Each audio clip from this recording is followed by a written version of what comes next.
इंसान बहुत अच्छे हैं। सबसे पहले इंसान अच्छा होना चाहिए, और आप कितना झेल सकते हो, कितना झेल सकते हो। मतलब कोई भी सिचुएशन आ जाए, आप कितना झेल सकते हो, आप कितना कंट्रोल कर सकते। इस पूरी गेम में आपको उतना ही मिलता है जितना आप डिजर्व करते हो।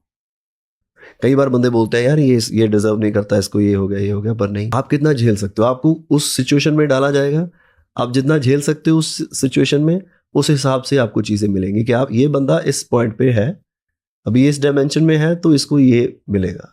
अभी इसका अलग टेस्ट है, इसका नेक्स्ट टेस्ट है, इसका नेक्स्ट टेस्ट है।